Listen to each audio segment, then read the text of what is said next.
찾아주셔서 고맙습니다.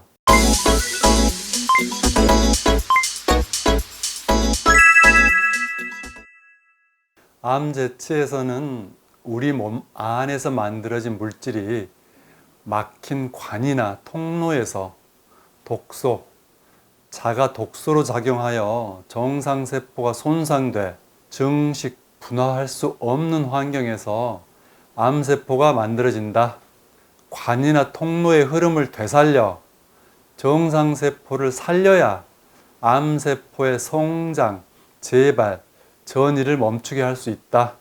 관이나 통로가 막히는 가장 일반적인 원인은 마음, 심기가 울체된 때문이니 기존의 환경, 관계, 습관, 기억을 벗어나 잠과 운동, 호흡과 음식 같은 원초적인 생존 활동이 귀중하다. 이해와 위로, 사랑과 화해가 절실하다는 얘기를 하고 있는데요. 오늘은 담도암, 담낭암은 어떤지 보도록 하겠습니다. 어떤 병원에는 간담최외과가 있는데요. 입에서 항문까지 이어진 소화관의 부속기관인 이 세 장기가 구조적, 기능적으로 밀접하기 때문이겠죠. 췌장암 다음으로 생존율도 낮은데요.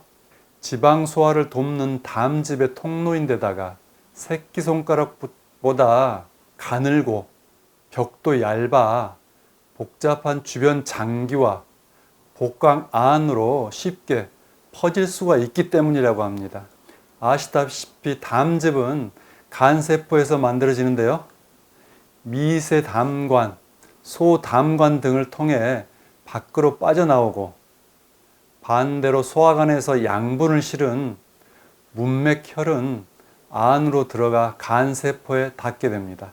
승강기나 지하철을 내리고 나서 타듯이 담즙이 잘 빠져나오면 혈액도 잘 들어가게 되겠죠. 담석증은 담낭 입구나 담관이 막히는 가장 분명한 경우인데요. 담즙의 흐름이 느려져 정체되는 게 담석이 만들어지는 큰 원인일 겁니다.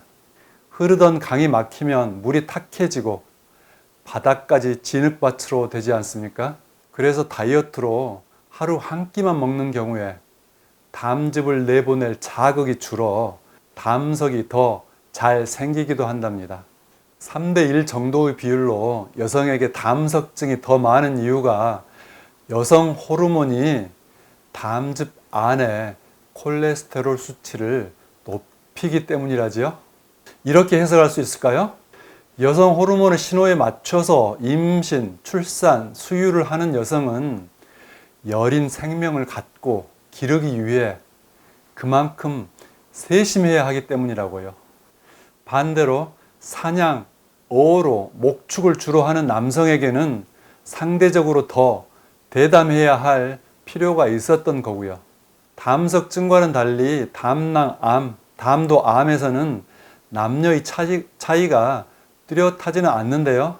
그래도 참치잡이가 아니라 멸치잡이 그물처럼 마음을 촘촘하게 쓰게 되면 담낭이나 담관도 긴장, 위축되고 흐름이 정체되거나 교란될 겁니다. 촘촘해진 이목구부에 그물망에 걸린 게 많으면 역류성 식도염처럼 십이지장으로 나온 단즙도 위, 식도를 타고 거슬러 올라와 쓴맛을 느끼게 됩니다. 혈관, 림프관과 주변의 장기, 조직들을 떼어내는 것을 보면 전쟁에서 배수진보다 더 환자를 궁지로 내몬다고 느껴지는데요. 최고로 높게 잡아 5년 생존율 10%, 30%인 췌장, 쓸개의 암에서 다른 방법은 없을까요? 혈관을 놔두자니 암세포가 살아나고 림프관을 놔두면 전이하며 주변 장기에 파급되면 호미는커녕 가래로도 막기 어려우니 손을 쓸 수 있을 때 서두르자는 뜻인데요. 조기에 발견하여 수술한 20%의 췌장암에서조차 재발률이 70%에 이른다면 몇 달을 더 살자고 이토록 파괴적인 치료를 받아야 할까요? 만물이 다 그렇지만 난치병도 하나의 모순이지요. 이러기도 저러기도 어려운 난처한 모순 말입니다. 얽힌 실타래를 자르기만 하다가는 나만 아는 게 있을까요? 혈관으로 커지고 림프관으로 옮기며 다른 장기에서 새 털을 잡으니 이들을 없애 한순간 암을 묶어둘 수는 있겠지만 없앨 수는 없을 겁니다. 정상세포가 암세포로 되는 원인은 여전하기 때문이죠. 암이 모순인 이유는 자신이 만들어낸 물질에 자신이 손상되기 때문입니다.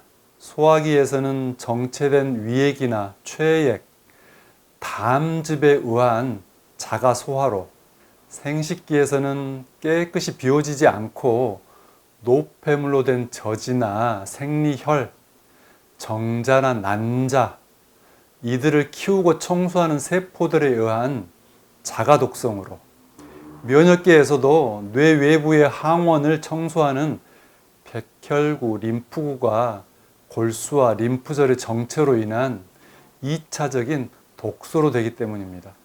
신경계에서는 정기적인 과열로 전선의 피복처럼 뉴런 신경을 감싸는 교세포들이 손상되기 때문일까요? 호흡기에서는 이물질을 포식하는 세포들의 자가 공격일까요? 위축되고 긴장된 담낭과 담관을 풀어줄 방법이 있을까요? 웃으면 너그러워지고 관대해져 소통할 여유가 생기고요. 용서와 화해의 눈물로도 치솟는 화기를 씻어서 가라앉힐 수가 있을 겁니다. 숨을 들이마시면 마음도 따라서 가라앉겠죠. 운동을 하면 혈액과 림프액, 소화액도 호응을 할 거고요. 뇌도 기억과 감정을 재설정할 힘이 되어줄 겁니다. 한약으로 암세포를 죽일 수 있을까요? 방사선, 화학약품으로도 어려운 일을요? 어려울 겁니다. 다만 정상세포를 살리는 거라면요? 도움이 될 수 있을까요? 궁하면 통한다 했던가요? 발상의 전환을 기대하고요. 모두 건강하시기 바랍니다. 다음 시간에는 암 환자에게 음식이 어떤 의미인지 살펴보도록 하겠습니다. 감사합니다.